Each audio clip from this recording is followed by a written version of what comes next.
मेरी माइंड की क्लैरिटी का थोड़ा सा आपका परिचय बताएं। Dharini, myself Dharini H Shah from Bombay. Mind की क्लैरिटी काफ़ी बढ़ी, विश्वास काफ़ी बढ़ा, आत्मविश्वास खुल के चल रहा है कि नहीं अभी अच्छा है, यहाँ पॉजिटिव थॉट्स तो होती ही है लेकिन उसको जीवन में अप्लाई करें। सो इस तरह से सोच आगे बढ़ी एंड क्लियरेंस होती है जब माइंड में, तब ये अच्छी तरह से प्रगति करती है। Thank you. बहुत बढ़िया, बहुत बढ़िया। हाँ जी, और कौन कौन बोलना चाहते हैं?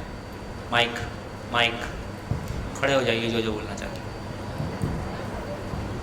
गुड। मुझे 3 दिनों में ये पता चला कि दुख के बाद सुख ऐसा नहीं होता, पर निरंतर सुख मिल सकता है अगर हमें जीना आ जाए तो, और हम जहाँ भी जाए वहाँ जिंदगी जी सकते हैं वो पता चला। और त्याग को हम कुछ पाने के लिए अनावश्यक को छोड़ दे उसे कहते हैं, और ज़्यादा सुख मिल सकता है वो पता चला। अब ससुराल का खतरा नहीं।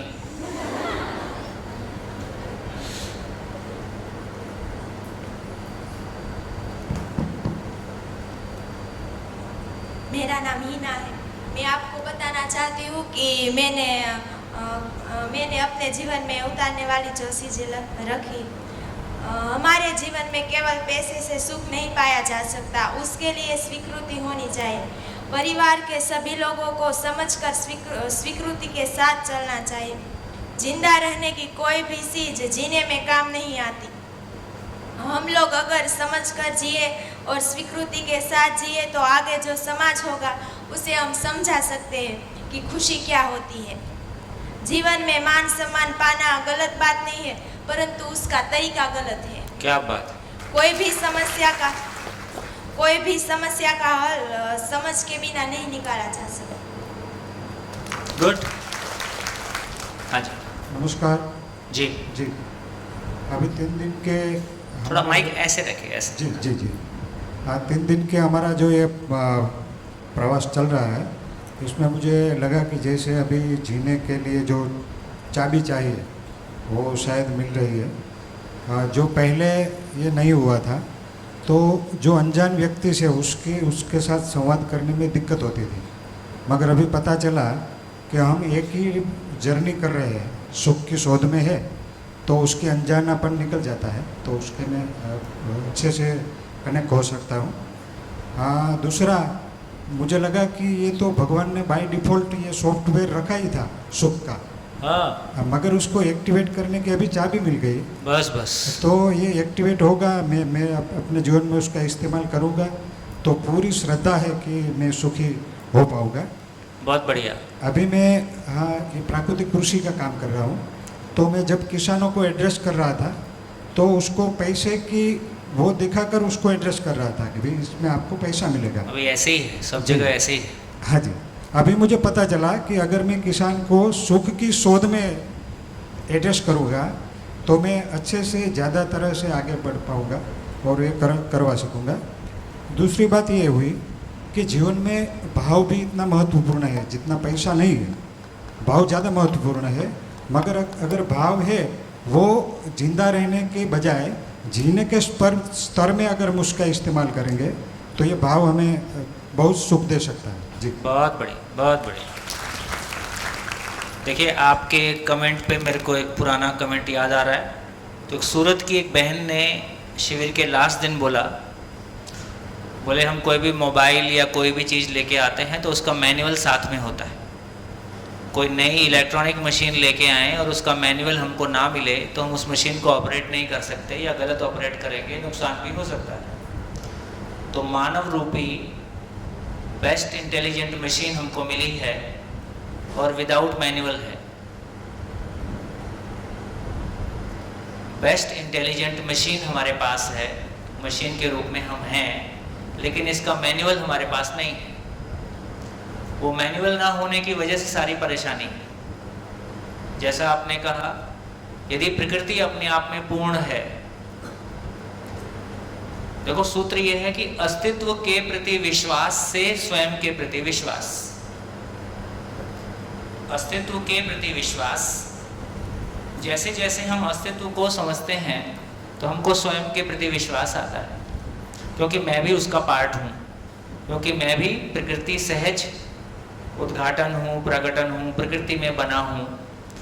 तो अस्तित्व के नियम को जैसे जैसे समझते हैं और हमारी ये आस्था है कि प्रकृति अपने आप में पूर्ण है, इसका मतलब एक मानव सुख चाहता है कि सभी मानव सुखी होना चाहते हैं, सभी मानव सुखी होना चाहते हैं, और मान ले कि नहीं हो सकते हैं जैसा अभी दिखता है।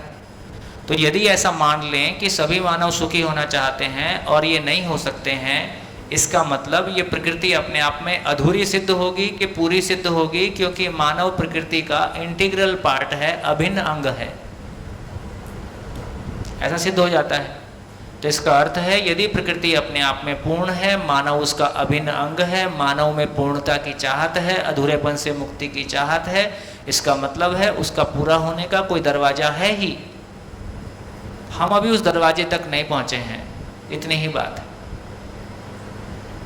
जी। नमस्कार सबको, सुबह का ये सेशन। की आवाज़ ठीक से नहीं आ रही,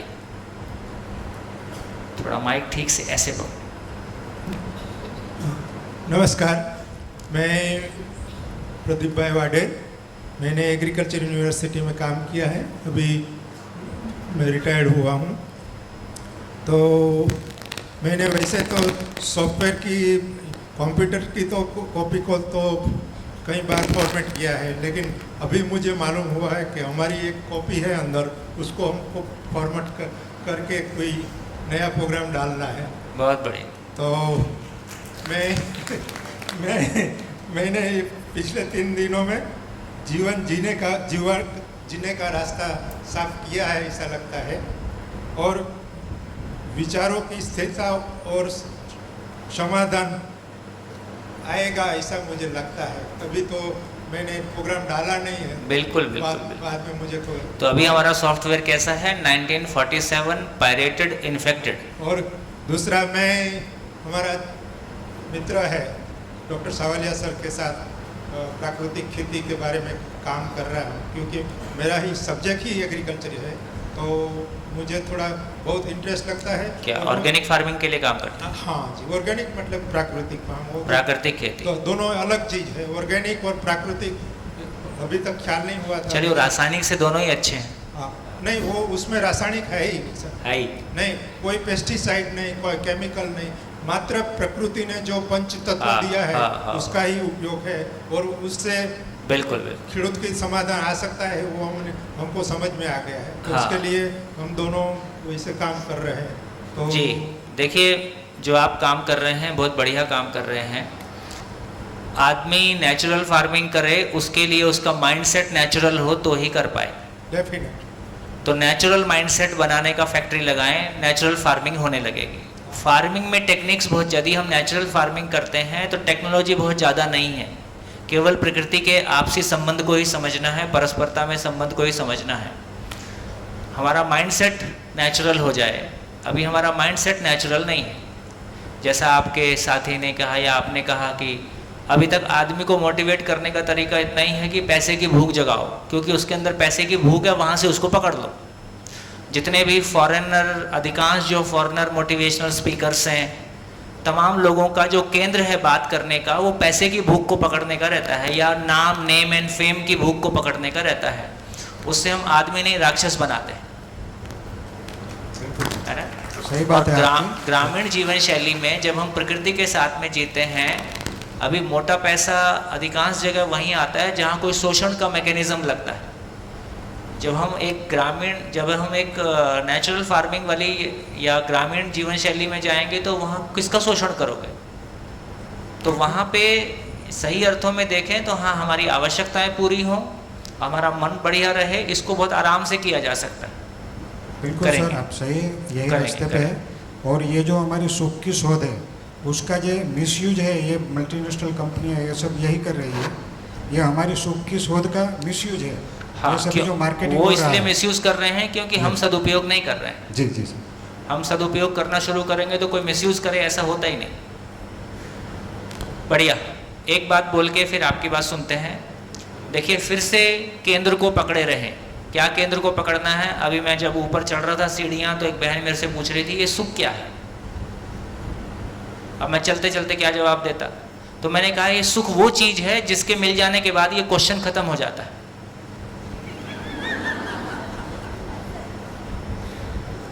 भाई मिठाई क्या होती है? जब तक नहीं खाई तब तक क्वेश्चन है, एक बार खा लिया उसके बाद क्वेश्चन खत्म है। तो इसका अर्थ ये है कि हमारे जीवन में जितना भी प्रकार का अनिश्चितता है, असंतोष है, नेगेटिविटी है, अभाव है, गरीबी है, दुख है, जब तक ये सब है तब तक सही अर्थों में कहा जाए तो स्टेबल स्टेट ऑफ माइंड नहीं है, हमारे विचार और भाव की स्थिरता नहीं है। विचार और भाव की स्थिरता कहाँ से आएगी? जो स्थिर है उसको पहचानने से आएगी कि जो अस्थिर है उसको पहचानने से आएगी। हमारा एक दोस्त है, कभी नाराज हो जाता है, कभी खुश हो जाता है, कभी चुगली करता है, कभी झगड़ा करता है, उसके बारे में निश्चितता कैसे आएगी? एक मशीन है, कभी ऑन करो चलती है, कभी ऑन करने से नहीं चलती है, तो उसके बारे में ये कॉन्फिडेंस कैसे आएगा कि जब भी मेरे को ज़रूरत होगी मैं चलाऊंगा तो चलेगी, है ना? नहीं चलेगी। इसका मतलब है जो चीज़ें निश्चित हैं, शाश्वत हैं, उनको पहचानने से मेरे भाव और विचार में स्थिरता, मेरे भाव में स्थिरता आ जाए। विचार तो केवल भाव का विश्लेषण है। तो इसका मतलब है कि कल हमने ऐसा क्या पहचाना जिसकी वजह से मेरे भाव में एक स्थिरता आई? क्या पहचाना? अभी तक एक दूसरे को देख के क्या पहचान रहे थे? ये इंजीनियर बनना चाहता है, ये सीए बनना चाहता है, ये डॉक्टर बनना चाहता है, ये बनेगा कि नहीं बनेगा, और बन के पता नहीं क्या होगा। इसमें अनिश्चितता है। लेकिन धरती के सभी मानव सुख की तलाश में है, इसमें कोई अनिश्चितता नहीं है। तो एक बार मानव के बारे हमको ये ध्यान में आ गया कि दुनिया में कहीं भी मानव होगा, अच्छे से अच्छा, बुरे से बुरा, वो जो कुछ भी करता है सुख की तलाश में करता है। ये ध्रुव है। ध्रुव का मतलब ये हिलता डुलता नहीं है। इसको मैंने पहचान लिया, ये भाव है, इसको मैंने पहचान लिया तो भाव मेरे भीतर स्थिर हो गया कि ऐसा ही है। एक मामले में स्थिर हो गया। जैसे जैसे आगे चलेंगे तो हम एक एक मामले में स्थिर होते जाएंगे और अपने भाव की स्थिरता को हम पहचान पाएंगे। बढ़िया, धन्यवाद। बोलिए।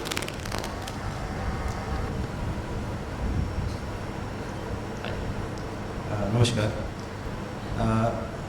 पूर्णता से पूर्णता की तरफ जाने का जो जीवन थोड़ा माइक ठीक से। पूर्णता से पूर्णता की तरफ का जो जीवन हम जो सीख रहे हैं सर, बहुत बढ़िया। तो मैंने एक मतलब उदाहरण के रूप में मैंने लिया है जो कि जैसे बाज़ार में ताला मिलता है तो कुछ लीवर होता है, 2, 3, 4, 5, 7। तो मैंने 7 लीवर का लॉक लिया है और चाबी साथ में ही आती है लॉक के साथ में। तो वो जो चाबी थी वो कहीं किसी जेब में थी। वो आज 2 दिन है तो 2 लॉक खुल गए मेरे। अभी 7 दिन में शायद हो सकता है पूरा लॉक खुल जाए मेरा। खुल जाए जो लॉक था खुलेगा, बिल्कुल खुलेगा, क्योंकि अस्तित्व में कुछ बंद है ही नहीं, सब खुला ही हुआ। जी, ताला भी हमारे पास था, कुंजी भी हमारे पास था। कुंजी किसी जेब में रखी गई थी, वो खुल रही है धीरे धीरे। बहुत बढ़िया, धन्यवाद जी, धन्यवाद। हाँ जी, और माइक।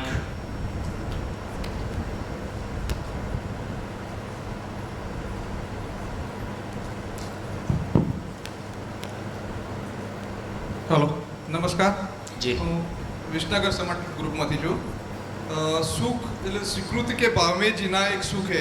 तो उसका मैं मेरा जीवन में जो एक पहला बना हुआ एक घटनाएं बोलूँगा कि जब भी मैं पहले बॉम्बे रहता था, बॉम्बे ऑयल फैक्ट्री सब संभालता था, तो मेरे को उधर से जब भी शिफ्ट हुआ कि विसनगर हम लोग आए, तो विसनगर आने के बाद मेरे को एग्रीकल्चर डिपार्टमेंट का जब भी हमारा ग्रुप ने, चाचा वो लोग ने बोला कि आपको एग्रीकल्चर डिपार्टमेंट संभालने का है, तो भी मेरे को ऐसा लगता था कि एग्रीकल्चर तो खेती तो थोड़ी किया जाता है, खेती नहीं करना चाहिए और मैं तो थोड़ी खेती करूँ।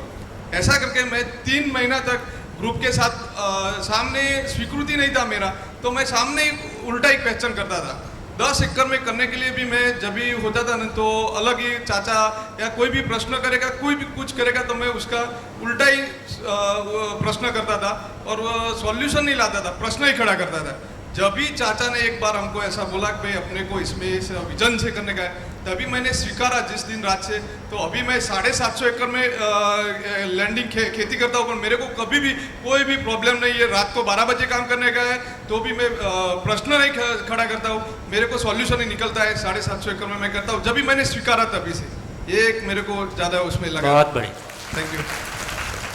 बहुत बढ़िया। देखिए कल हमने चर्चा किया था कि अपनी स्वीकृतियाँ और अस्वीकृतियाँ दोनों को लिख लें, और ये एक दिन लिखने से होगा कि रोज लिखना होता है? रोज लिखो, है ना। जैसे हम रोज नहाते हैं, रोज खाते हैं, रोज सोते हैं, रोज पढ़ते हैं, रोज अपनी जॉब पे जाते हैं, रोज काम करते हैं, तो इसका मतलब ये हुआ कि शरीर की ज़रूरतों के लिए हम रोज काम करते हैं, लेकिन मेरे भाव और विचार की जो ज़रूरत है इसके लिए मैं रोज कहाँ काम करता हूँ? ठीक। तो अभी हमारी जैसे जैसे क्लैरिटी बनेगी तो हमारा ध्यान इस बात पे भी जाएगा कि फिर ये रोज नहीं है, ये हर क्षण चलता ही रहता है। फिर रोटी बनाते हुए भी मेरा भाव क्या चल रहा है मेरे को पता रहेगा कि नहीं रहेगा? चाहे मैं बाथरूम में हूँ, चाहे मैं कहीं और हूँ, चाहे मैं खाना बनाता हूँ, चाहे मैं गाड़ी में कहीं जा रहा हूँ, है ना। अधिकांश समय जो काम हो रहा होता है वो बहुत मैकेनिकल होता है। वो करते हुए भी हम अपने भाव और विचार के साथ बने रह सकते हैं। उसमें कहाँ अस्वीकृतियाँ हैं, कहाँ स्वीकृतियाँ हैं, कहाँ वो भाव पटरी से उतरा। तो जो बात अभी आपने कही उसका इतना ही मतलब हुआ कि अंधेरी रात में भी जहाँ हाईवेज़ पे लाइट नहीं लगा सकते हैं, पूरे देश के हाईवेज़ पे तो रोड पे लाइट नहीं लगा सकते हैं, बहुत महंगा काम है, तो इतना करते हैं कि रोड की दोनों साइड में रेडियम पेंट लगा देते हैं।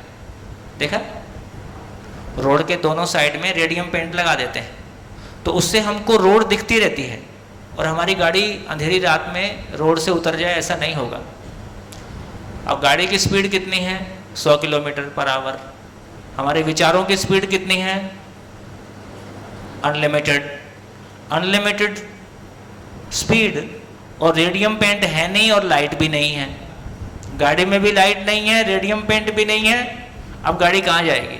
कभी किसी के घर में घुस जाती है, कभी किसी के घर में घुस जाती है। तो इसका मतलब है हमारे विचारों की गाड़ी, हमारे विचारों की गाड़ी हमेशा मेरे लिए सुखदायी रोड पे चले, मेरे को सुख देने वाली रोड पे चले, इसके लिए रोड पहचानना जरूरी है। तो अभी धीरे धीरे हम क्या कर रहे, वो रोड को पहचान रहे कि क्या उचित है, क्या अनुचित है, क्या मेरे लिए सुखदायी है, क्या मेरे लिए सही अर्थों में दुखदायी है। तो यदि एक बार ये पहचान में आ गया कि ऐसा सोचना, ऐसा करना, ऐसा बोलना मेरे लिए दुखदायी है, क्या कोई व्यक्ति दुख पाना चाहेगा? वो खुद ही अपने आप को ठीक करेगा। हम किसी को ठीक नहीं कर सकते। जब भी कोई ठीक करेगा तो खुद ही अपने आप को ठीक करेगा, है ना। इस बात की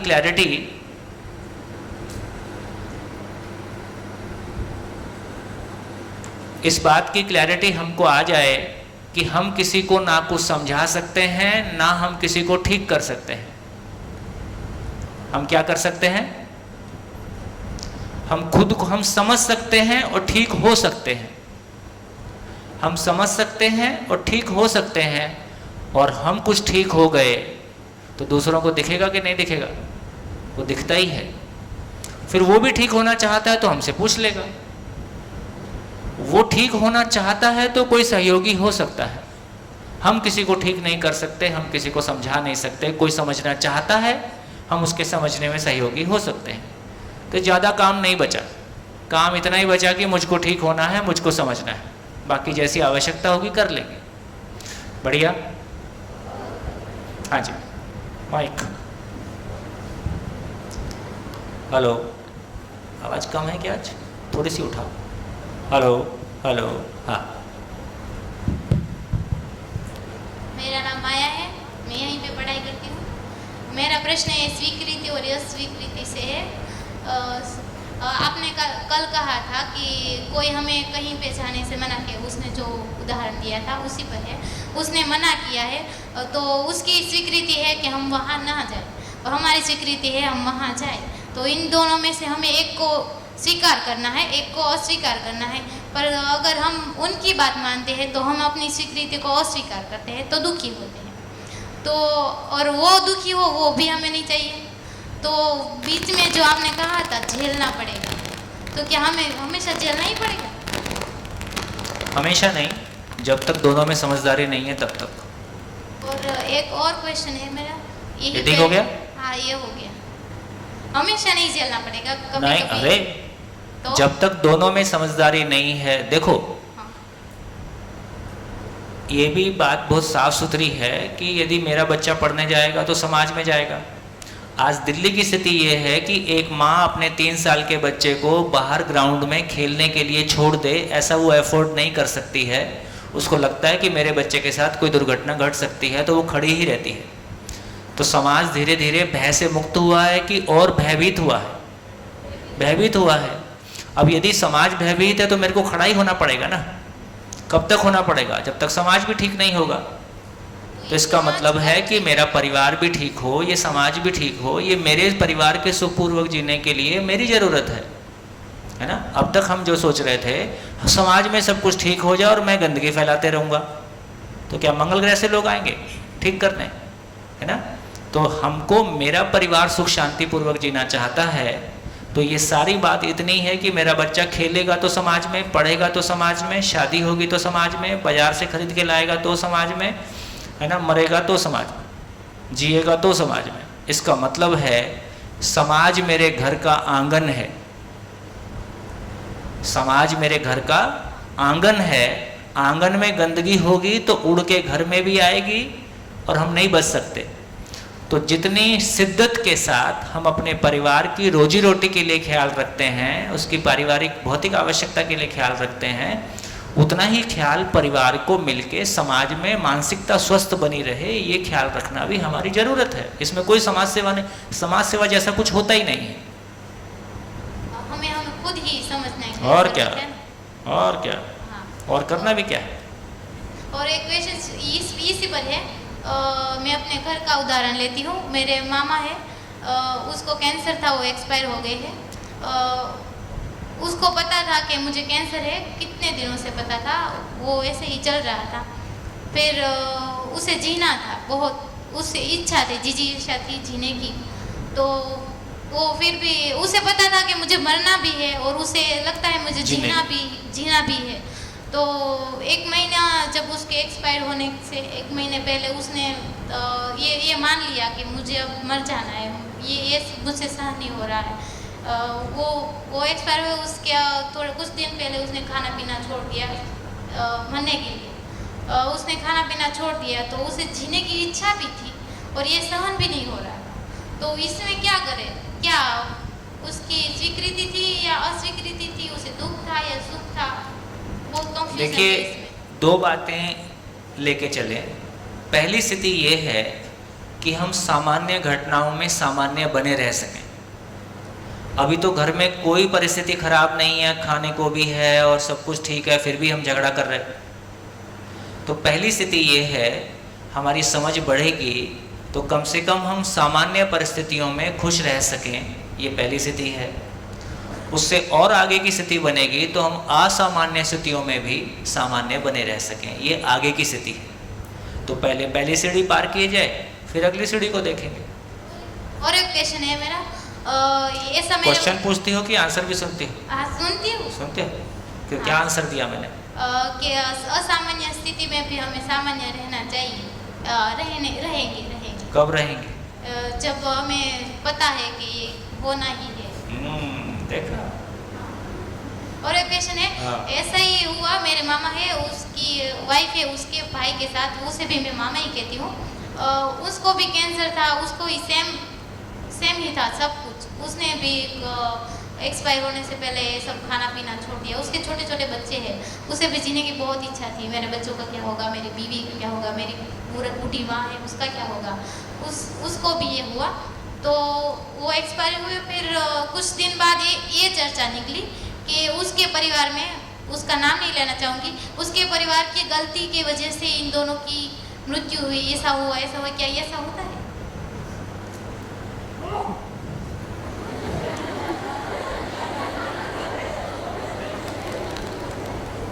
देखो, कंपनी से जो गाड़ी आती है उसमें तो कोई बीमारी नहीं है सामान्यतः।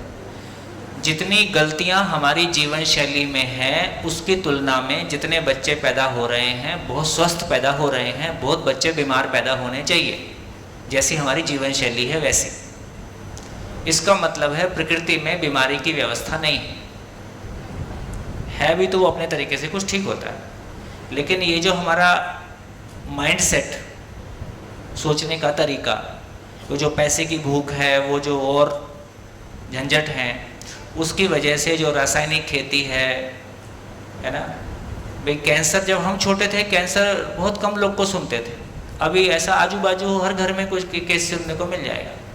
तो इसका मतलब है कि कहीं ना कहीं गलती के रूप में, मेरी गलती हो या समाज में लोगों की गलती हो, भाई मैं समाज से सब्जी लेके आता हूँ तमाम, तो पानी जहरीला, हवा जहरीली, सब्जी जहरीली, तो उसका कोई तो प्रभाव पड़ेगा। जितनी एंटीबायोटिक हम खा रहे, कोई भी बीमारी होती है, अभी कोरोना हुआ तुरंत क्रोसिन सब खाओ, दबा के क्रोसिन खाओ, डोलो खाओ, है ना। क्रोसिन वर्ल्ड के कितने कंट्रीज़ में बैन है और बहुत खतरनाक दवाई है। और क्रोसिन हमारे यहाँ ऐसे खाई जाती है जैसे नाश्ते का हिस्सा हो, ठीक।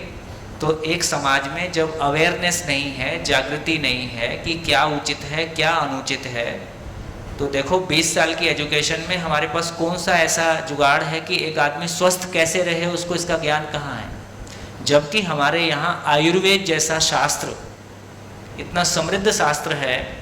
अभी कोरोना के दौरान एक कोई वो आया था इन्फॉर्मेशन, यदि एलोपैथी में ये तय करना है कि आदमी, ऐसा क्या कि मैं एलोपैथी की बुराई कर रहा हूँ, ऐसा नहीं है, लेकिन एक कॉमन सेंस की बात कर रहा हूँ कि एलोपैथी में एक आदमी को बीमारी नहीं है, उसको पहचानने का तरीका क्या होगा, उसके सारे टेस्ट करो। अभी भी हम कराते ही हैं, कोई शंका होती है तो सारे टेस्ट कराओ, सब कुछ नॉर्मल आ रहा है कि नहीं आ रहा है। आयुर्वेद में कोई आदमी स्वस्थ है, उसको पहचानने का तरीका क्या है, तो उसने 7 पहचान दिया था। 7 पहचान में थे, 7 तो मेरे याद नहीं है। तो उसने कहा था कि पेट साफ ठीक से होता है, एक पहचान है। ऐसी उसने 7 पहचान दी थी जिसको हम ऑब्जर्वेशन से ले सकते हैं कि मैं स्वस्थ हूँ कि नहीं हूँ। तो इस तरह का ज्ञान यदि हमारी स्कूल एजुकेशन में आ जाएगा, है ना, तो एक बच्चे को जब बड़ा होगा तो उसको पता होगा। अभी सारी एजुकेशन पाके हमको कहाँ पता चला कि कितना खाना है कि नहीं खाना है, अभी ये भी पता नहीं चला है कितना खाना है। तो धीरे धीरे हमको 20 साल की एजुकेशन हमारी जीने की शिक्षा हो, अभी वो सूचनाओं की शिक्षा है, उसमें से बहुत कुछ अच्छा भी है। जो अच्छा है उसको बनाए रखा जाए, जो उसमें से ऐसा है कि बहुत उपयोगी नहीं है, उसकी जगह में जो उपयोगी चीज़ें हैं। क्या उपयोगी चीज़ें हैं? हम सब स्वस्थ रहें, ये हमारी ज़रूरत है कि नहीं, तो स्वस्थ रहने का ज्ञान मुझको हो। मैं खुश रहूं, ये मेरी ज़रूरत है कि नहीं, मेरे खुश रहने का ज्ञान मुझको हो। मेरे घर में जो भी मेरी भौतिक आवश्यकता है उसकी पूर्ति के लिए कोई कौशल मेरे पास हो, इसकी ज़रूरत है कि नहीं, कोई कौशल मेरे पास हो, इसकी व्यवस्था हो, है ना। तो जो हमारी मूल आवश्यकताएं हैं वो शिक्षा का हिस्सा बने। तो हम इस तरह से हवा में, अभी पूरी शिक्षा कल्पना लोक में है। 12 साल शिक्षा पाए, 15 साल शिक्षा पाए, क्या आ गया हमको? हिंदी इंग्लिश बोलना लिखना पढ़ना आ जाता है, थोड़ी साइंस आ जाती है, थोड़ा मैथमेटिक्स आ जाता है। ये तो 2 साल का काम है, इसमें 15 साल क्यों लगा रहे हैं? फोकस तरीके से करें तो ये जितना काम हम 12वीं की शिक्षा तक पूरा कर रहे हैं, ये 2 या 3 साल का काम है। तो यदि हमारा ऐसा ध्यान जाएगा तो जीवन उपयोगी शिक्षा कैसे बने, उसके लिए मिलजुल के सोचेंगे। कौन सा वो मंगल ग्रह से लोग आके हमारी शिक्षा के लिए सोचेंगे, और जो सोच रहे हैं बेचारे कहाँ सोच पा रहे हैं। तो हमारे बच्चे हैं, हम सबको मिलके सोचना होगा कि क्या किया जाए। ठीक, अभी समाज में आदमी का काम कितना रह गया? बस पैसा कमाना एक ही काम है बस हमारा, इससे नहीं चलेगा, जिंदगी को समझना हो। बढ़िया, और बताओ। और मुझे अब तक जो समझ में आया वो बताती हूँ कि अब तक मैं दूसरों से कंपेयर करके अपनी खुशी ढूंढ रही थी। तो ये पता ही नहीं था कि खुद खुश होने से भी दुनिया को खुश के नज़रिए से, मतलब कि हरा रंग का चश्मा हमें पहनना है, सबको हरा रंग का नहीं बनाना है, ये मुझे समझ में आ गया। बहुत बढ़िया, बोलिए। हाँ नमस्कार जी। हाँ भैया, अभी आपने बताया कि ये जो बात है ये हमें खुद जीनी है और हम जिएंगे तो आगे बढ़ेंगे। हाँ, वरना अगर आपने ये सोच लिया होता, आपको जब ये बात मिली तो भी मैं जी रहा हूँ, मैं सुखी हूँ, मैं क्यों आगे जाऊँ, ऐसा होता ही नहीं वाड़ू है। कर जाऊँ, ऐसा होता ही नहीं है। नियति में सिद्धांत है, जो जिसके पास है वह उसको बांटेगा ही। कंफ्यूज्ड आदमी कंफ्यूजन बांटेगा, दुखी आदमी दुख बांटेगा, अहंकारी आदमी अहंकार बांटेगा, चुगली वाला चुगली बांटेगा, और सुखी आदमी सुख बांटेगा। यदि कोई नहीं बांट रहा है इसका मतलब उसके पास है नहीं। हाँ जी। सर मेरा एक क्वेश्चन है स्वीकृति के बारे में। प्रकृति ने नियम बनाया और उससे आइंस्टाइन ने मतलब ऐसे दिया कि E=mc²। तो फिर हमने आदमी ने एटम बम बनाया, वो भी अपने सुख के लिए ही बनाया, ठीक है सर, और वो हमने सबने स्वीकार किया। और मेरा ऐसा मानना है कि अभी युद्ध होगा तो भी वो किसी के सुख के लिए ही होगा। और ठीक है, वो सुख के लिए ही सब करते हैं, पर ऐसे एटम बम गिराए और पूरी पृथ्वी का नाश हो सकता है इससे, तो कोई जिंदा ही नहीं रहेगा, तो जीने का मतलब क्या होगा फिर? इसका मतलब क्या हुआ? इसका मतलब ये हुआ कि हमको सुख समझ में नहीं आया। एक आदमी को सुख समझ में नहीं आया, उसकी वजह से उसने सुसाइड कर लिया, इसमें कोई क्या करेगा? नहीं, पर फिर इसमें हाँ। तो इसका मतलब क्या हुआ? इसका मतलब इतना ही हुआ कि हमको सुख समझना होगा। तो सुख एटम बम बनाने से आएगा कि कुछ और करने से आएगा? हम सुख चाहते हैं, ये ठीक है, सुख की समझ नहीं है तो एटम बम बनाते हैं। और आप देख लीजिए, जितने देशों की आर्मी है उसको अटैकिंग आर्मी कहा गया है कि रक्षा विभाग कहा गया है? रक्षा विभाग। हम क्यों नहीं बोलते कि युद्ध विभाग? क्योंकि हमारी स्वीकृति है कि युद्ध गलत है। हाँ, कोई हम पे करेगा तो अपनी रक्षा करना हमारी जरूरत है, इसलिए सभी देशों की आर्मी रक्षा विभाग कहलाती है, डिफेंस मिनिस्ट्री कहलाती है, युद्ध मिनिस्ट्री नहीं कहलाती है। इसलिए जिसने AK-47 बनाया, उसके अपराध बोध की वजह से उसने एक प्राइज निकाला शांति के लिए। जिसने हिरोशिमा पे बम गिराया, उसमें से 2 पागल हो गए थे। इसका मतलब ये है कि ये जो कुछ भी करने वाला है वो सुखी होने के लिए करता है, लेकिन ऐसा यदि वो रास्ता ठीक नहीं है तो वो सुखी हो जाता है, ऐसा नहीं है। तो सुख समझना होगा। सेकेंड वर्ल्ड वॉर के बाद यूरोप को समझ में आ गया कि युद्ध ठीक नहीं है, तो यूरोप ने युद्ध से हाथ जोड़ लिया, क्योंकि उसने उसका रिजल्ट देख लिया। बढ़िया, आ जाए। मेरा एक क्वेश्चन है कि दिमाग से सोचना और दिल से सोचना क्या दोनों एक ही बात है? ना दिल सोचता है ना दिमाग सोचता है। हमको सोचना ही आता है, ये सोचना है। दिल ब्लड पंप करता है और दिमाग जो सोचता है, यदि बोलेंगे तो वो केवल शरीर के लेवल की कुछ फिजिकल चीज़ों को कंट्रोल करता है, बाकी चीज़ों को सोचने वाला कोई और है, उसको चर्चा करेंगे।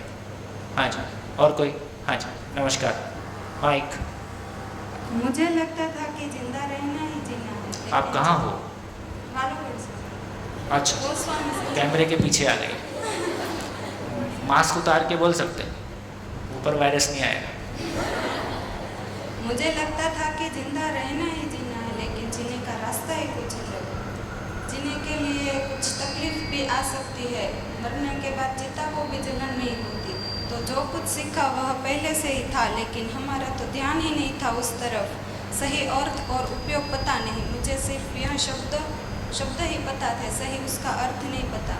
पर अब ऐसा लगता है कि जीवन को जीने का रास्ते पर जो पत्ते गिरे थे वह रास्ता धीरे धीरे स्पष्ट होता हुआ मुझे दिख रहा है। बहुत बढ़िया, शुभकामनाएं। हाँ जी, पीछे एक माइक। हेलो, नमस्ते सर। हम लोग जो 4 दिन से ये सब सुन रहे हैं। आप कहाँ से आए?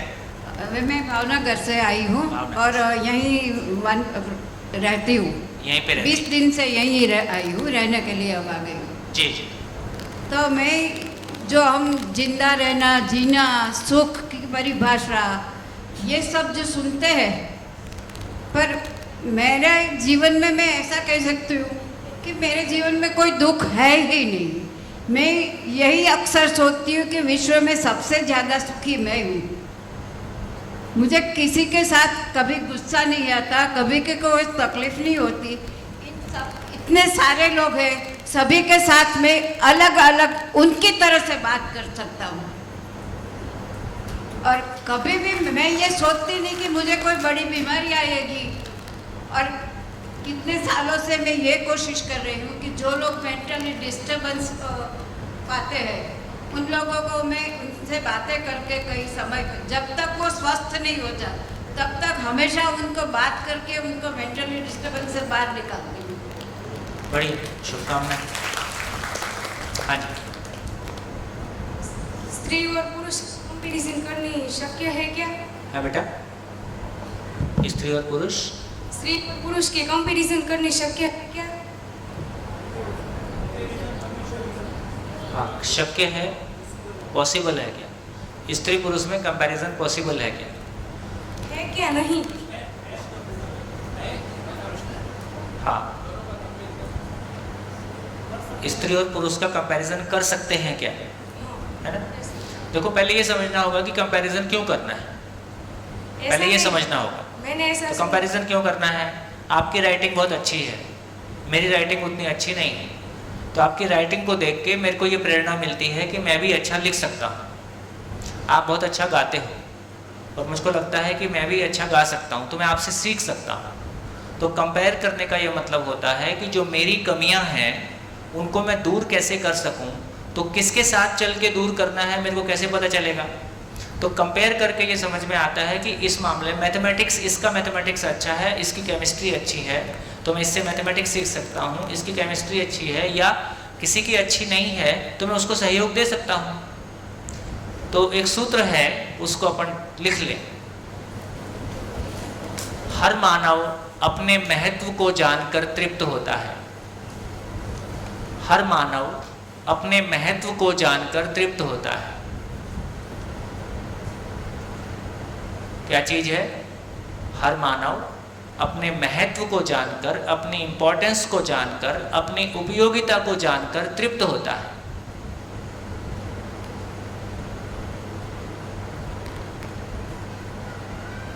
तो हर आदमी क्या चाहता है? मैं इंपॉर्टेंट आदमी, हर आदमी अपने आप को इंपॉर्टेंट फील करना चाहता है कि अनुपयोगी फील करना चाहता है?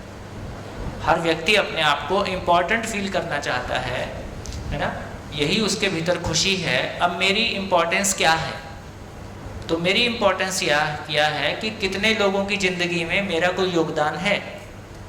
तो जितने अधिक से अधिक लोगों की ज़िंदगी में मेरा कोई योगदान हो पाता है उतना मैं अपने आप को इम्पोर्टेंट फील करता हूँ। अब दूसरे की ज़िंदगी में योगदान देने के लिए मेरे पास कुछ होगा तब मैं योगदान दूंगा। तो अब इसका यह मतलब हुआ कि अपने आप को योग्य बनाने के लिए किन किन लोगों के साथ रह के मुझको अपने आप को योग्य बनाना है, इसके लिए भी कंपैरिजन है। और कितने लोगों को मुझको योगदान देना है यदि वो लेना चाहते हैं तो उसके लिए भी कंपैरिजन है।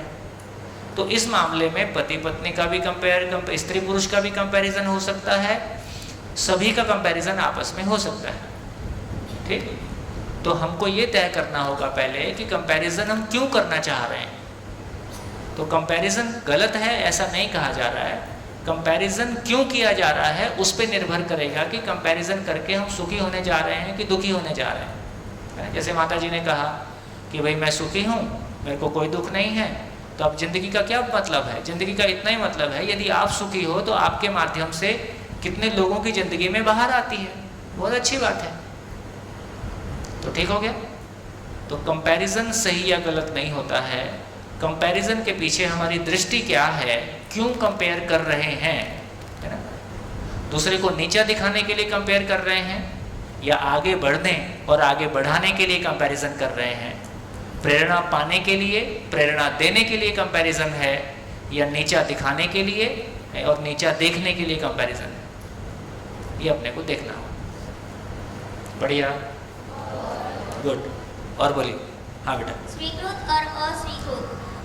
मैं जब स्कूल जाती हूँ तब वहाँ हमें टीचर या सर हमको पाठ पढ़ाते हैं और कहते हैं कि कल हम पूछेंगे कि क्या तुमने सीखा है, तो हम घर या स्कूल हॉस्टल आकर पढ़ते हैं और हमको याद भी रह जाता है।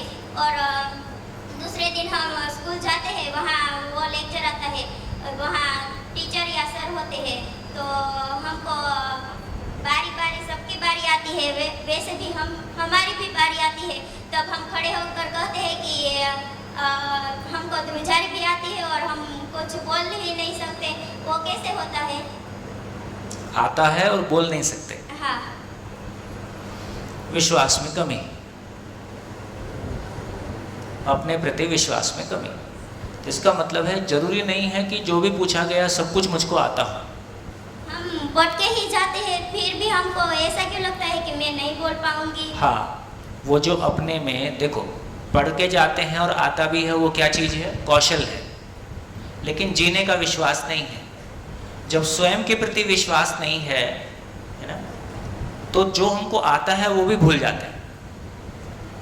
और जब स्वयं के प्रति विश्वास है, नहीं भी आता है, तो कुछ कॉमन सेंस से कुछ कह सकते हैं। तो इसका ये मतलब हुआ कि बिल्कुल ज़रूरी नहीं है कि आपका कॉन्फिडेंस होने के लिए उसमें शरीर कहीं बीच में नहीं है। 5 फुट में कॉन्फिडेंस आएगा कि 6 फुट में आएगा, इंग्लिश बोलने से आएगा कि गुजराती बोलने से आएगा, इसका कोई लेन देन नहीं है। तो वो जो अपने भीतर कॉन्फिडेंस है, थोड़ा सा अपने भीतर वो भाव और विचार में हल्कापन आने से, भाव और विचार में स्थिरता आने से, अपने आप में अपनी कीमत, अपनी इम्पोर्टेंस फील कर पाने से हम नॉर्मल रहते हैं। फिर जो आता है तो बता देते हैं कि ऐसा आता है, नहीं आता है तो बता देते हैं भाई ये मेरे को नहीं आता है, इसमें कोई ख़राब लगने की बात भी नहीं है ना। तो अपने में विश्वास जैसे जैसे बढ़ेगा ये ठीक हो जाएगा। हाँ जी,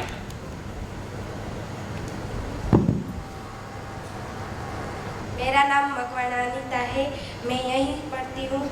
सबको सुख ही चाहिए और सुख के लिए वो स्वीकृत और अस्वीकृत को भी नहीं देखते।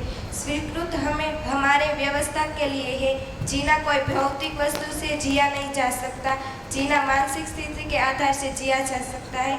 स्वयं के प्रति विश्वास रखना चाहिए। जो स्वयं में विश्वास होगा तो ही हम दूसरों को विश्वास दिला सकते हैं। हमारी समस्या दुख नहीं है, हमारी समस्या का समाधान नहीं है, वो दुख है। मुझे अब जीने की चाबी मिल गई है, ऐसा मुझे लगता है। देखिए 24 घंटे यदि बच्चे एक स्वस्थ वातावरण में रहते हैं, जैसा कि आप लोग यहाँ रहते हो, और आपकी थोड़ी सी क्लैरिटी बन गई, तो कोर्स को तो 2 महीने में पूरा कर देते हैं। कोर्स कभी भी बोझा नहीं है। हमारा मन नहीं लगता है, उस वजह से कुछ भी पूरा नहीं होता है। एक बार मन खिल जाए, फिर क्या फिजिक्स और क्या केमिस्ट्री, क्या मैथ्स और क्या साइंस, सब हो जाएगा। ये कुछ भी भारी नहीं है। तो मैं पढ़ाई पे भारी पड़ता हूँ कि पढ़ाई मुझ पे भारी पड़ती है? मैं पढ़ाई पे भारी पढ़ूँ कि पढ़ाई मुझ पे भारी पड़े? मैं पढ़ाई पे भारी पढ़ूँ। एक आदिवासी लड़की थी, इंजीनियरिंग कॉलेज में NIT रायपुर में पढ़ती थी। जब आदिवासी बच्चे इंजीनियरिंग कॉलेज में आते हैं ना, तो एक तो उनको हिंदी तो दूर, उनको अपनी लोकल भाषा आती है, गोंडी, हल्बी, और उनको हिंदी इंग्लिश तो दूर की बात है। तो ये जो स्वर्ण जातियों के बच्चे हैं, जिनको हम ठीक ठाक मानते हैं, ये उनके मजाक उड़ाते हैं। इससे उनके भीतर बहुत कॉम्प्लेक्स आता है, और कई बार तो बच्चे कॉलेज छोड़ के भाग जाते हैं। अब हम लोगों ने शिविर किया तो सब जैसे अपना बोलते हैं, तो वो तो बोल ही नहीं पाते थे। एक शिविर करने के बाद 8वें दिन उसने अपना फीडबैक दिया। उसने कहा कि जब मैं पहले बोलने के लिए खड़ी होती थी तो मेरी टांगें कांपती थी, अब जब मैं बोलने आती हूँ तो मंच कांपता है।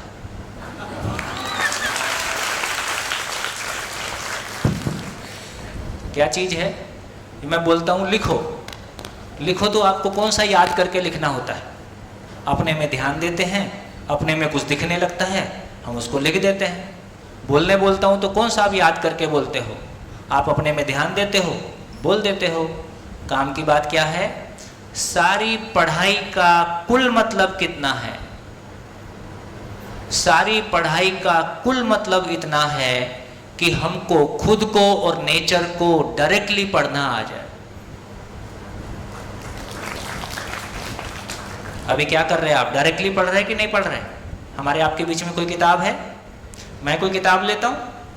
ना मैं किताब से बोलता हूँ, ना आप किताब से सुनते हो, ना आप किताब से बोलते हो, ना आप किताब से लिखते हो। अपने भीतर देखते हो, अपना लिखते हो, अपना बोलते हो। ये जो जीने का पोर्शन खुलने लगता है, मैं चीज़ों के बारे में सोच सकता हूँ, अपनी बात कह सकता हूँ, मेरी बात सही है, ये जीने में आती है। इसको सोचने में अच्छा लगता है, इसको बोलने में अच्छा लगता है, इसको जीने में अच्छा लगता है। तो फिर कहाँ गया बच्चा? एक बार ये वाला कॉन्फिडेंस आ गया, फिर आपको पढ़ने का एकदम आपका तरीका बदल जाएगा। जो काम 4 घंटे में होता है वो 2 घंटे में हो जाएगा। ठीक? तो ज़िंदगी आसान हो जाएगी। बढ़िया, नेक्स्ट। नमस्ते सर, मुझे तरीका चाहिए ऐसा, जैसे ये बात मैं मान गया कि इंसान जो भी करता है वो अपनी खुशी के लिए करता है। जो जिसके पास सुख है वो सुख बांटेगा, जिसके पास चापलूसी है वो चापलूसी बांटेगा। लेकिन एक यहाँ पर प्रैक्टिकल युग में मेरे सामने एक प्रश्न आ रहा है, उसका तरीका मुझे चाहिए कि कैसे। जैसे एक व्यक्ति चापलूस है और वो चापलूसी करके एक अच्छे व्यक्ति का सुख छीन लेता है। वो अच्छा नहीं था इसका मतलब? वो कौन? वो जिसका सुख छीन गया, जिसको आप अच्छा बता रहे हो? जी नहीं, मैं बोलता हूँ मेरी नज़रों में वो व्यक्ति बहुत ठीक है। अब मैं बात करूँ कि प्रॉब्लम क्या है कि वो व्यक्ति कुछ बोलता ही नहीं है। तो देखो, कहानी मत सुनाओ, नहीं, जो घटी हो वो सुनाओ जी, है ना। ये भी मत करो, मैं था, मैंने ऐसा किया, ऐसा हुआ। चलो ठीक है, बोल देता हूँ। ऐसा बोल। ओके चलो। हाँ, जैसे मुझे कुछ बातें योग्य नहीं लगती तो मैं बोल देता हूँ, मैं बोल देता हूँ कि भाई ये है, ये है, ये है। लेकिन प्रैक्टिकल युग में अगर मैं ये बात गलत है ऐसा गलत बोलता हूँ तो मुझे गलत समझा जाता है, भले मैं अपनी ओर से सही हूँ। तो क्या करें, मेरी बात मान ली भी जाती है, लेकिन कि सबके बीच में खड़े होकर आपने ये बात क्यों कही, ये हमें गलत लगा, ये अपमान हुआ हमारा, ऐसी सोच होती है। और वो ऐसे व्यक्ति के सत्ताधारी पक्ष होते हैं, उनकी ओर से होता है, तो उनको बुरा लगा, नतीजा भुगतना हमें पड़ेगा। तो मैं चाहता हूं कि हम बोले भी, लेकिन वो तरीका बताइए, बहुत बढ़िया, अच्छे से पहुंच जाए, वो तरीका चाहिए। देखिए, शिष्टता की परिभाषा है जी, अपनी अस्वीकृतियों को संकोच पूर्वक व्यक्त करना शिष्टता है। ठीक? तो थोड़ा सा अभी ये कंटेंट आगे चलने दीजिए, पूरा कैनवस आ जाए, सॉफ्टवेयर पर एक बार पूरा लोड हो जाए तो रिजल्ट आउटपुट देगा। बात आपकी ठीक है, हो जाए।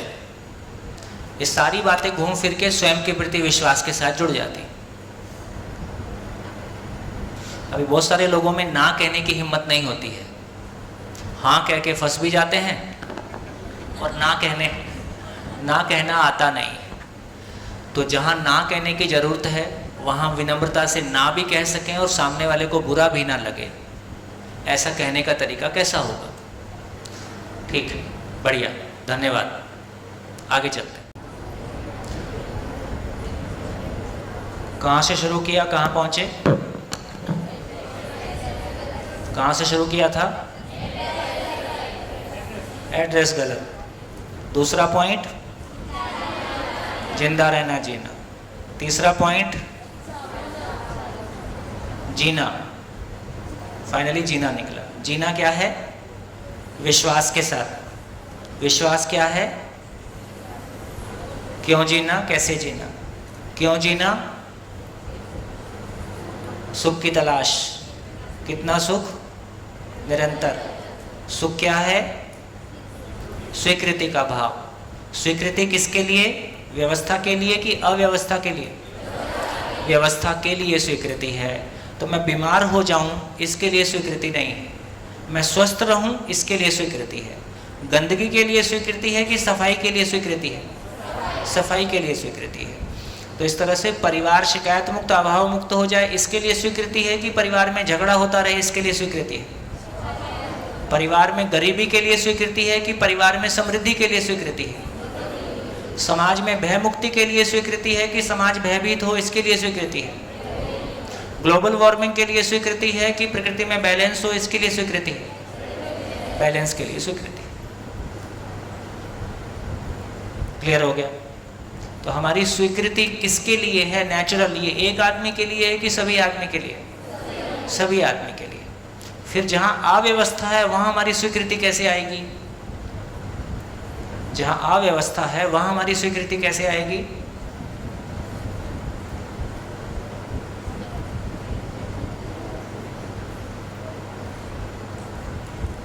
जहाँ अव्यवस्था है वहाँ हमारी स्वीकृति कैसे आएगी?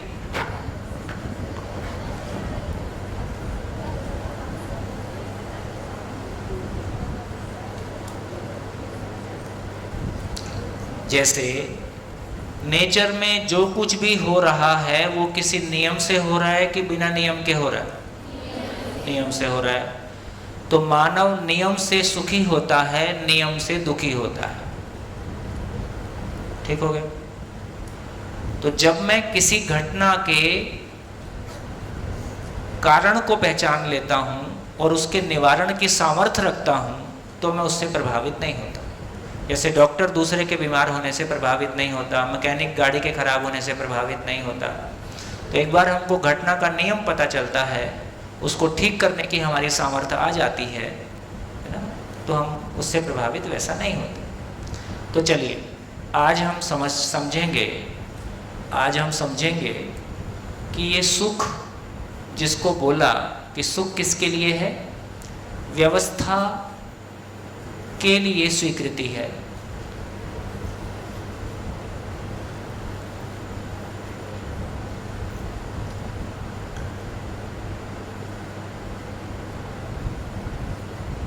स्वीकृति किसके लिए? व्यवस्था के लिए। तो इसका मतलब सुख क्या है? व्यवस्था कहाँ से आएगी? मंगल ग्रह से लोग आएंगे तो व्यवस्था कैसे आएगी? हमारी व्यवस्था की समझ होगी। जैसे कल ही एलईडी खराब हो गया तो कोई उसका चिप उड़ गया, तो हमको समझ में आएगा कि जिसको उसकी व्यवस्था समझ में आती है उसको समझ में आएगा। हमको तो यही पता चलेगा कि चल रहा है, अब नहीं चल रहा है। लेकिन जो उसकी व्यवस्था को समझता है उसको पता चलेगा कि इस वजह से ये नहीं चल रहा है। तो इसका मतलब है कि यदि हम हर जगह व्यवस्था चाहते हैं तो क्या होना होगा? व्यवस्था को समझना होगा। तो मेरे भाव और विचार की यदि मैं चाहता हूं कि मैं दुखी ना हूं तो क्या समझना होगा? कौन सी व्यवस्था को समझना होगा? मेरे भाव और विचार की व्यवस्था को समझना होगा। इसका मतलब ये हुआ कि यदि मैं चाहता हूं कि मैं दुखी ना हूं, दूसरे भी दुखी ना हो, तो मेरे को व्यवस्था को समझना होगा। व्यवस्था को समझने का प्रमाण है कि व्यवस्था में जीना हो जाता है। जैसे उसका कौन सा चिप खराब हुआ वो लाके उसको लगा सकता है और उसको वापस रीस्टेट कर सकता है। तो व्यवस्था को जीना हो सकता है और दूसरों को भी समझा सकता है कि क्या खराब हुआ था और कैसे ठीक हुआ। तो व्यवस्था को समझना, व्यवस्था में जी पाना, व्यवस्था को दूसरे को भी समझा पाना, इसका नाम समाधान है। हिंदी में समाधान है, गुजराती में समझण है, क्योंकि आप समझौता बोलते हो समाधान को। समझण है, इसी का नाम सुख है। तो इसका मतलब क्या हुआ? समझण बराबर सुख, समझण बराबर सुख और समस्या बराबर दुख। इतनी ही कहानी। जब तक समस्या में रहोगे दुख रहेगा, समस्या ठीक हो जाएगी दुख नहीं रहेगा।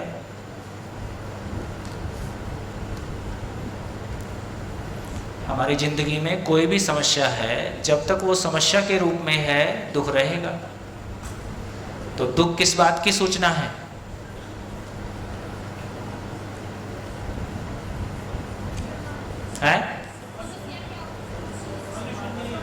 हाँ, जैसे आप गाड़ी चलाते हो, गाड़ी पेट्रोल से चलती है, डीजल से चलती है। गाड़ी में एक मीटर रहता है जो बताते रहता है कि अब पेट्रोल खत्म होने वाला है, फिर बताता है कि अब रिजर्व में आ गया, और फिर भी ध्यान नहीं दो तो क्या होता है? गाड़ी बंद हो जाएगी। अब वो मीटर वहां रहे कि नहीं रहे?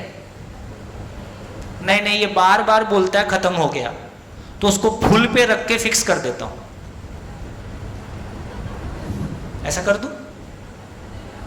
मीटर को फुल पे रख के और स्क्रू से टाइट कर दूं, वो हमेशा फुल पे रहेगा, अब कभी खाली नहीं होगा। ऐसा कर दे? नहीं करना। इसका मतलब दुख क्या है? दुख वो मीटर है ध्यान दो। क्या मतलब? कल्पना करें कि हमारे शरीर में चोट लगे और पता ना चले, ऐसा हो सकता है? जेनेटिकली जो दर्द पैदा करने वाला जीन्स है उसको हटा सकते हैं, तो फिर चोट लगेगी और पता नहीं चलेगा, तो क्या होगा? फिर तो मम्मी बताएगी बेटा हाथ कहाँ छोड़ा है, अपने को तो पता नहीं चला कहाँ कट के गिर गया। तो इसका मतलब दर्द एक सूचना है ताकि मैं शरीर का ख्याल रखूं। जितना दर्द ज़्यादा उतनी अव्यवस्था ज़्यादा। जैसे जैसे कोई भी जख्म ठीक होता है दर्द बढ़ता है कि घटता है? घटता है। और धीरे धीरे घटता है कि अचानक घटता है? धीरे धीरे घटता है। और जिस दिन दर्द पूरा ठीक हो जाता है वो उसका मतलब है कि अब अव्यवस्था ठीक हो गई। तो दर्द क्या चीज़ है? शरीर में दर्द क्या चीज़ है? दर्द वो मीटर की तरह से है जो हमको बताता है कि ध्यान दो, कोई चीज़ गड़बड़ हो रही है। हम उस पर ध्यान देते हैं, उसको ठीक कर लेते हैं। कितने लोगों तक पहुंच गया दर्द क्या चीज़ है? तो शरीर में दर्द हो कि नहीं हो? हो कि नहीं हो? हो, क्योंकि वो उसको स्वस्थ बनाए रखने की व्यवस्था है। दर्द शरीर को स्वस्थ बनाए रखने के लिए सूचना तंत्र है।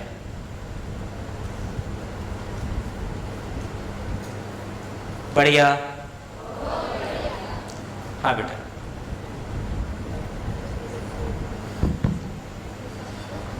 सबको जय मंगल, मैं खुशी। अभी पेश हुआ कि समझौता, तो समझौता यानी क्या? समझौता का मतलब है ज़्यादा दुख पाने की बजाय कम दुख को स्वीकार लिया। देखो, दो ऑप्शन है, सुख कम या सुख ज़्यादा, कौन सा स्वीकारोगे? सुख ज़्यादा। और दो ऑप्शन है, दुख ज़्यादा और दुख कम, कौन सा स्वीकारोगे? दुख कम। इसका नाम समझौता।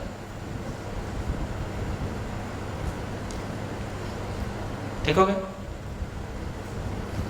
हाँ जी, कहाँ चल रहे थे हम? दर्द। तो दर्द ठीक हो गया। तो जब भी दर्द आए तो क्या है? जब भी दर्द आए तो रोना गाना है, परेशान होना है कि क्या करना है?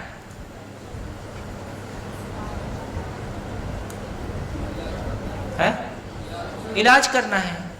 तो उसमें रोने गाने की कोई बात ही नहीं है।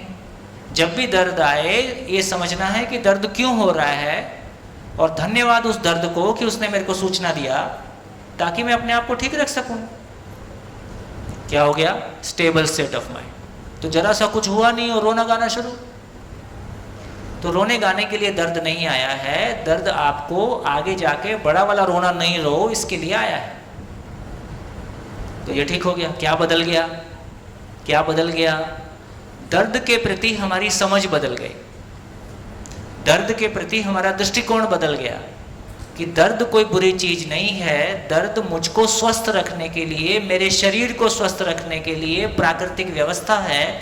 जैसे मेरी मोटरसाइकिल में, मेरी कार में पेट्रोल का मीटर होता है, ऐसे ये शरीर को स्वस्थ रखने का मीटर है। दुख क्या है? दुख क्या है?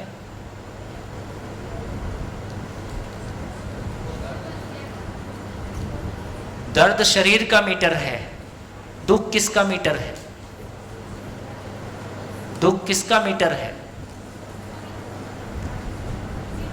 जीवन का मीटर है, भाव और विचार का मीटर है।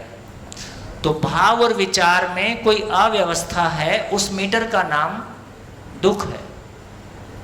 तो जब भी दुख आया तो क्या करें? रोना गाना करें? या एक डॉक्टर की तरह से समझें, ये जीवन में भाव और विचार में कोई अव्यवस्था है, उसकी सूचना है।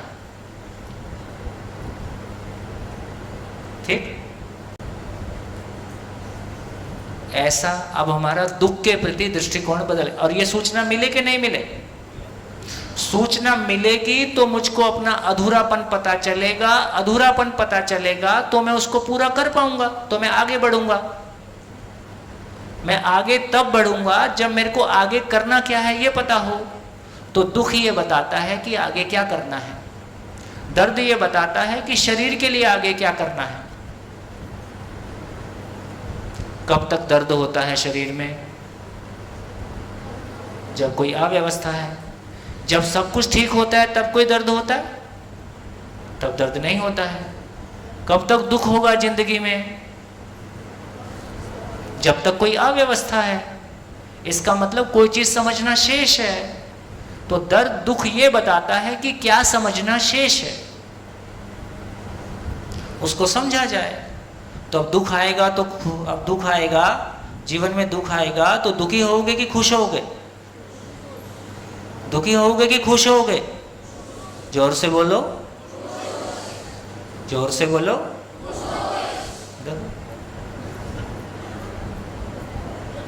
राही मनवा दुख की चिंता क्यों सताती है, दुख तो अपना साथी है। सुना था ना गाना? वो बोल दिया था, अपने को समझ में नहीं आया था। अच्छा अभी समझ में आ रहा है, अच्छा यार ये तो साथी है, ये दुख देने के लिए नहीं आया है, ये मेरी जिंदगी में ज़्यादा सुखपूर्वक कैसे जीऊँ और सुखपूर्वक कैसे जी सकता हूँ, तो क्या चीज़ को ठीक करना है वो बताने के लिए आया है। नहीं नहीं, मेरा तो भाग्य ही ऐसा था, मेरा तो प्रारब्ध था, मेरे साथ तो होता ही है, मेरे साथ ही होना है, शनि की 7.5 चल रही है।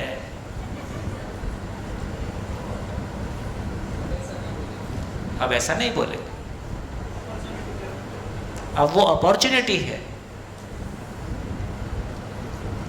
दुख ना हो तो क्या होगा? दुख ना हो तो क्या होगा?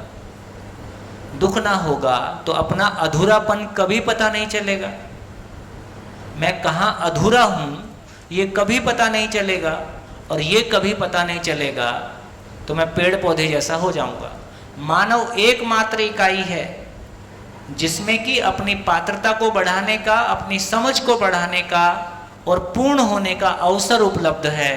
पेड़ को ये अवसर उपलब्ध नहीं है, पशु को ये अवसर उपलब्ध नहीं है, केवल मानव को ये अवसर उपलब्ध है ना। इतने बड़े अवसर के ऊपर, इतने बड़े अवसर के ऊपर हम निराशा व्यक्त करते हैं, हम परेशान होते हैं, दुखी होते हैं, उसको कोसते हैं, ईश्वर को कोसते हैं, भगवान को कोसते हैं, लोगों को कोसते हैं।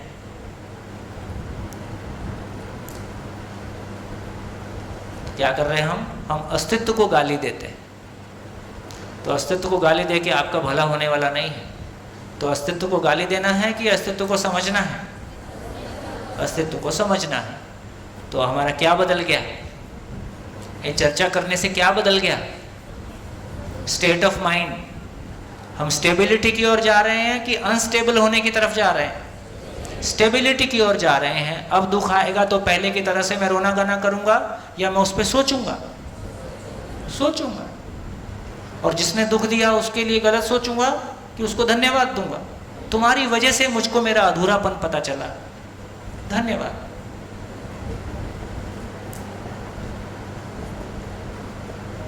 तो सबसे अधिक धन्यवाद किसको देंगे? सास को। और टीचर धन्यवाद किसको देंगे? प्रिंसिपल को।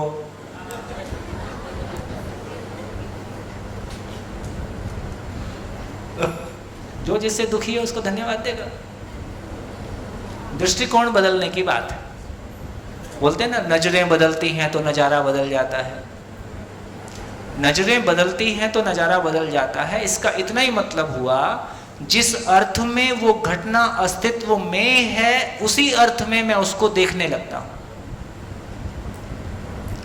मेरी जिंदगी में जब भी शारीरिक कष्ट आया वो मेरे को कोई बड़ा योगदान देके जाता है, तो मेरी स्वीकृति है। मैं तो ऐसा कुछ करता नहीं हूँ कि शारीरिक कष्ट आए, भाई कम आवश्यकता अनुसार खाता हूँ, आवश्यकता अनुसार रहता हूँ, ठीक विचार करता हूँ। इसके बाद भी कोरोना गले पड़ गया तो पड़ गया। तो इसका मतलब है, देखो, बहुत आराम से और बहुत ध्यान से इस बात को सुन सकते हैं। ये प्रकृति अपने में पूर्ण है, मानव उसकी सर्वश्रेष्ठ इकाई है, और मानव उसकी सर्वश्रेष्ठ इकाई है। तो मानव पूर्ण हो जाए इसके लिए पूरा अस्तित्व आपके साथ है। मानव पूरा हो जाए इसके लिए पूरा अस्तित्व आपके साथ है। इसलिए अस्तित्व आपको अलग अलग परिस्थितियां देता है। गरीबी होगी तब आप कैसा महसूस करते हो, अमीरी होगी तो कैसा महसूस करते हो, बीमार हो तब मन कैसा रहता है, स्वस्थ हो तब मन कैसा रहता है, पद मिल गया तब मन कैसा रहता है, पद नहीं रहा तब मन कैसा रहता है, शरीर आज है कल नहीं रहेगा तब मन कैसा रहता है। अलग अलग परिस्थितियों में संबंध में अलग अलग लोग मिलते हैं जो हमारे को कोई दुखदायी परिस्थितियां पैदा करते हैं, वो हमारी जिंदगी में पूर्णता का आईना दिखाने के लिए है। तो यदि हमको ये ध्यान में आ जाएगा कि अस्तित्व में जो कुछ भी अच्छा बुरा मैं कहता हूँ वो मेरे को आईना दिखाने के लिए है। जैसे नाई की शॉप में जाते हैं ना, बाल कटाने जाते हैं, बाल कटाने जाते हैं तो नाई की शॉप में क्या रहता है, एक आईना रहता है जो सामने रहता है, और एक आईना नहीं, पीछे बहुत सारे आईने होते हैं, पूरी दीवार पे आईना ही रहता है। तो मेरे लिए क्या फ़ायदा है, तो मैं बिना पीछे मुड़े सामने देख के ही पीछे क्या हो रहा है वो देख सकता हूँ। तो इतने सारे आईने लगे हैं चारों तरफ, और यदि ऊपर भी लगा दे, छत में भी लगा दे, तो मैं बैठे बैठे सब तरफ से देख सकता हूँ कि क्या हो रहा है। हमारे चारों तरफ जितने भी लोग हैं ये सब अस्तित्व के भेजे हुए आईने हैं।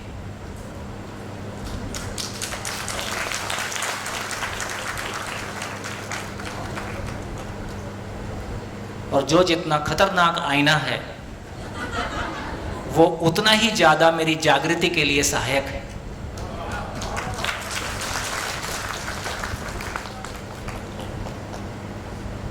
अब तो सब कमांडो हो जाएंगे।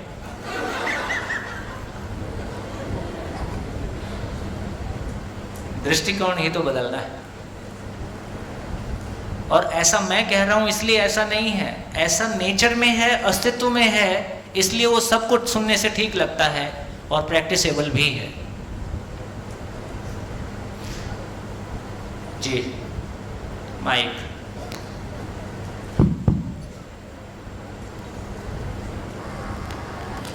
नमस्कार सर। जीवन अपने आप में पूर्ण है, प्रकृति अपने आप में पूर्ण है। अभी तक ये भी मालूम पड़ा कि जीवन और शरीर अलग अलग है, तो क्या शरीर के बिना जीवन पूर्ण हो सकता है? पहले शरीर समझ लेते हैं। ओके। मैं दिलीप मेहता बोल रहा हूँ। आप जो हमको अभी सिखा रहे हैं वो आप पूर्णतः ग्रहित किए हुए हैं, अंगीकृत किए हुए हैं। आप जो हमको सिखा रहे हैं आपने पूर्ण ग्रहित किए हुए हैं, अंगीकृत किए हुए हैं, अनुभव कर चुके हैं, इसीलिए आप हमको सिखा रहे हैं। मेरा आपको प्रश्न से ये है, क्या आपको अनंत आनंद प्राप्त हुआ है? मेरे बोलने की बजाय इस क्वेश्चन का आंसर आपको अपने से मिल जाए तो ज़्यादा बेहतर होगा। और अभी 5 दिन बचा है, देखते हैं। हाँ जी, कोई शेयरिंग? हेलो, हाँ, मेरा नाम दीपाली है। मुझे ये सभा से यह समझ में आया कि सुख के लिए दुख जरूरी है। तभी तो हमें समझ में आया सुख के लिए दुख जरूरी है। इसका इतना ही मतलब हुआ कि सुख तक पहुंचने की प्रक्रिया में जो मेरे भीतर अधूरापन है उसकी सूचना का नाम दुख है। जैसे एक बच्चे को, जैसे आप मैथमेटिक्स का क्वेश्चन सॉल्व करते हो, आंसर एक बार में आ जाता है, एक बार ये आया, एक बार वो आया, फिर आंसर मिला के देखते हैं, आंसर नहीं मिल रहा है, दोबारा सॉल्व करो, तिबारा सॉल्व करो। जब आंसर ठीक आ जाता है उसके बाद दोबारा गलती होती है। एक बार क्वेश्चन सॉल्व कर दिया उसके बाद दोबारा गलती होती है कि दोबारा फिर ठीक हो जाता है। एक बार साइकिल चलाना आ गया, फिर गिरते हैं क्या? फिर नहीं गिरते हैं। गिरने की कोशिश करें तो भी हम उतर के भाग जाते हैं, अब हम नहीं गिरते। तो इसका मतलब ये हुआ कि हमारी पूर्णता की यात्रा में, अधूरेपन से पूर्णता की यात्रा में, अपूर्णता से पूर्णता की यात्रा में जो अधूरापन है, जो कमियां हैं, उसको मैं दुख के रूप में महसूस करता हूँ। यदि मैं सही अर्थ में जागृति के पथ पे हूँ, दुख दुख का मतलब ये है कि मैं उसको नहीं समझता हूँ इसलिए दुखी होता हूँ। यदि मैं उसको समझूंगा कि ये दुख, ये जैसा, अभी मैं दुख नाम उसको नहीं देता हूँ, अभी जैसा मेरे को ये लग रहा है, कैसा लग रहा है, थोड़ा अनईजी लग रहा है, ये जो मेरे को अनईजी लग रहा है इसका मतलब ये एक सूचना है। तो मेरे अधूरेपन की सूचना है या वो दुख है? अधूरेपन की सूचना है। इसका मतलब ये हुआ कि मेरी पूर्णता की यात्रा में नेचर में ऐसी व्यवस्था है कि मुझको अधूरेपन की सूचना मिलती है। अब अधूरेपन की सूचना की मेरी समझ नहीं बनी है तो मैं उसको दुख कहता हूं। कितना बढ़िया। वो दुख नहीं है, मेरे अधूरेपन की सूचना है। जिसको समझ है उसके लिए अधूरेपन की सूचना है, जिसको जिंदगी की समझ नहीं है उसके लिए वो दुख है। और जब हमको अधूरेपन की सूचना मिलती है, समझ होती है, तो हम अपनी पूर्णता की राह में आगे बढ़ जाते हैं। और जब हमारे पास पूर्णता की सूचना नहीं होती है, पूर्णता की समझ नहीं होती है, तो अधूरेपन की सूचना दुख के रूप में हम मानते हैं, और दुख के रूप में मान के जहाँ से सूचना मिली है उसको ठीक करने की कोशिश करते हैं। जैसे मेरे चेहरे पे दाग लगा है, मैं आईना देखता हूँ, तो आईना देखता हूँ तो जहाँ दाग लग रहा है उसके ऊपर चेपी लगा देता हूँ या आईना फोड़ देता हूँ। तो आईना फोड़ना है कि आईने के ऊपर चेपी, समझते हैं, कागज लगा देता हूँ। जहाँ पे काला दिख रहा है वहाँ आईने पे कागज लगा देता हूँ। तो आईने पे कागज लगाना है कि आईना तोड़ देना है कि अपना दाग ठीक करना है? अपना दाग ठीक करना है। यदि हमको अपनी पूर्णता की सूचना होगी, जीने की समझ होगी, तो आईना नहीं फोड़ेंगे। आईना फोड़ने का मतलब इसके कारण दुखी हूँ, इसके कारण दुखी हूँ, इसके कारण दुखी हूँ, ये आईना फोड़ना है। तो हमारी वो क्लैरिटी होगी, तो हम बिना किसी के, उससे सूचना मिली, उसकी समझ में कमी है, लेकिन मैं भी दुखी हुआ, ये मेरी समझ में कमी है, कैसे इसको हैंडल करूँगा, मैं आगे बढ़ जाऊँगा। बढ़िया, और बोलो। हाँ जी। आपने आगे भी बताया था कि सबसे ज़्यादा सुख दुख में ये सीखने के लिए मिलता है और सुख को टाइम पास होता है। तब सुनने में तो सही लगा था, पर क्लियरिटी अब हुई कि ये बात सही है। तब क्लियरिटी नहीं हुई थी, पर सुनने में सही लगा था। और स्वीकृति, જ્યારે આપણે સ્વીકૃતિ જે સ્વીકારીએ ત્યારે આપણને સુખ મળે છે, પણ જીવનમાં આપણે જ્યારે दुख होता है हमको, वो ढूंढने में और लिखते रेगुलर, आपने बोला कि रोज ही लिखना चाहिए, तो हमको ये दुख पता चलेगा कि कैसे हुआ, तो ये हम दूर से कर सकते हैं। बहुत बढ़िया, गुड गुड। नमस्ते सोनिया। सबसे पहले ये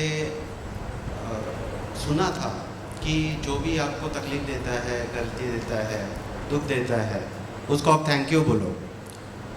पर आज उसका जो लोकेशन है लाइफ में, वो कहाँ फिट होता है, वो सही तरीके से समझ में आया। और जब वो समझ में आया तब शरीर पे एक्चुअली रोंगटे खड़े हुए कि वो जो जानना और समझना वो बहुत इम्पोर्टेंट है। दूसरा इसके साथ जैसे मैं लिंक करना चाहता हूँ कि you have to be responsive, you have to respond not react. ये बहुत इम्पोर्टेंट हो गया है। उसका सूत्र इतना ही है, अपनी पूर्णता को समझेंगे, जीने की समझ को पाएंगे, तो अपना कांटा यहाँ खड़ा रहता है। फिर हर चीज़ को यहाँ से जोड़ना है। हाँ, जब ये वाला गायब कर दो फिर वो प्रतिक्रिया में जाता है। हाँ, तो जब हम ये भी सुनते हैं, मतलब मैं हाँ। जब ये भी सुन रहा था कि आप इच्छा रखो तो सारी कायनात आपको मदद करने के लिए आ जाएगी, उसका सही अर्थ ये है कि वो इंडिकेट करती है, ना कि वो एक कटोरे में आपके लिए सक्सेस लेके खड़ी है और आपको वो देने के लिए उत्पल है। ऐसे नहीं है। तो हमको हमारी एनर्जी पूरी कंसंट्रेट करके उसमें लगानी होगी, ताकि वो जो गैप है दुख का वो कम हो जाए, ना कि कोई और आके वो करने वाला है। तो एक स्टेज है, सवाल मतलब एक प्रक्रिया मैं जानना चाहता हूँ चलो ठीक है, मैं आज एक स्टेज में हूँ जहाँ से नीचे ऊपर उठ के मुझे समझ में आ रहा है कि ये रेफरेंस पॉइंट है और बीच में जो इंडिकेटर्स है वो मुझे दिखा रहे हैं। तो मेरी ताकत है, चलो मैं समझ रहा हूँ, आपके इधर शिविर में बैठ गया हूँ, पहले वाले भी मेरी मानसिकता रही है कि हर आदमी अच्छा है, कुछ कुछ चीज़ें डिफरेंट है तो मैं उससे केवल अच्छी चीज़ें सीखूँ, ये भी इसमें एक जोड़ लिया कुछ ठीक से। तो बहुत सारे टाइम वो गैप ज़्यादा होता है, तो उस क्षण जो मेरी ताकत है, स्ट्रेंथ है, वो मैं कैसे बरकरार रखूँ, क्या याद रखूँ या क्या वो सपोर्ट हमेशा बरकरार रखूँ कि मुझे जाना है, क्योंकि गैप जितना ज़्यादा है। 8वें दिन बताऊँगा। ओके। कुछ चीज़ें आखिरी दिन के लिए छोड़ देते हैं, क्योंकि वो वहाँ तक वो प्लेटफॉर्म बन जाए अभी, तो जब मैं बोलूँगा तो आपको भरोसा हो जाएगा, अभी बोलूँगा तो कनेक्ट नहीं होगा। हाँ जी, लिखते जाइए। हेलो। जितने भी प्रश्न आपके मन में आते हैं लिखते जाइए। हाँ, मैं मुकेश गुबरिया। कल तक जो आपने जीने में हमको जिंदा रहने से जीने की सफ़र कराई, वो पहले तो बहुत अच्छी लगी, लेकिन शाम तक होते होते हम तक अभी जो जिंदा रहने के एरिया में काम किया है वो भी खींचता है, और अंदर गड़मथल होती है कि ये सब जो हमने अब तक किया है और जो पूरे परिवार में या जहाँ पर रहते हैं उसको भी ये पार्ट रखना है, तो वहाँ पर भी अनबैलेंस लगता है, ये करे ना करे, आप ये कहाँ ले जा रहे हैं, ये मतलब जैसे सन्यासी जैसा जीवन। और एक बार तो घर में ऐसी बात भी हुई थी कि आप ये जीवन विद्या सुन रहे हो इतने दिनों से, आप ये पैसा कमाना मत छोड़ देना। मतलब वो आज अभी सुबह का जो सेशन आया तो उसमें ये समझ बनी कि हम लोग अभी तक जिंदा रहने के एरिया में काम करके जीने के एरिया के भाव विचार को भी बिगाड़ते थे, और अभी ऐसा थोड़ा रास्ता दिखा है कि जीने के एरिया में काम करके जिंदे रहने के एरिया को भी अच्छी तरह से संवारा जा सकता है और उसकी उपयोगिता बढ़ाई जा सकती है। ऐसा रास्ता अभी दिख रहा है, दिखना शुरू हुआ है। I don't know how. बढ़िया बढ़िया। देखिए, पूरी नेचर को देखेंगे तो जितनी आवश्यकता है उससे ज़्यादा हमेशा चीज़ें उपलब्ध हैं, तो हमको भी गरीबी से जीने की कोई ज़रूरत नहीं है। हाँ, ये पहचानने की ज़रूरत है कि वाकई में हमारी ज़रूरतें कितनी हैं, उसको आगे करेंगे। हाँ जी। अभी जो महाभारत में बात आती है तो कुंता माता ने भगवान से दुख मांगा, तो ये तार अभी जुड़ा कि हम जो मानते हैं सभी, हमारा जो संप्रदाय अध्यात्म है वो कहता है कि भगवान से जुड़ जाने से सुख मिलता है, भगवान से जुड़े रहे तो हम सुख में रहते हैं। तो कुंता माता ने इसलिए दुख मांगा था कि वो भगवान से जुड़े रहे, अगर सुख आता है तो वो विभक्त होता जाए। हमारा भी यही होता है कि ये जो इंद्रिय जन्य सुख मिल जाता है तो ये बात छूट जाती है, तो अभी ये तार जुड़ गया। देखो, जब हम इंजीनियरिंग या टेक्निकल कोर्स करके फील्ड में जाते हैं तो जो लोग हमको ट्रेन करते हैं वो आर्टिफिशियली प्रॉब्लम क्रिएट करके देते हैं और हमको वो प्रॉब्लम ढूंढना होता है, तभी तो हमको कॉन्फिडेंस आता है कि हाँ मैं समझता हूँ। तो ऐसा माने कि ज़िंदगी बहुत सारे प्रॉब्लम हमको क्रिएट करके देती है, चाहे वो, ताकि हम उसको हैंडल कर पाएँ और कॉन्फिडेंस पा सकें कि मुझको हैंडल करना आता है, नहीं तो कैसे पता चलेगा। हाँ जी।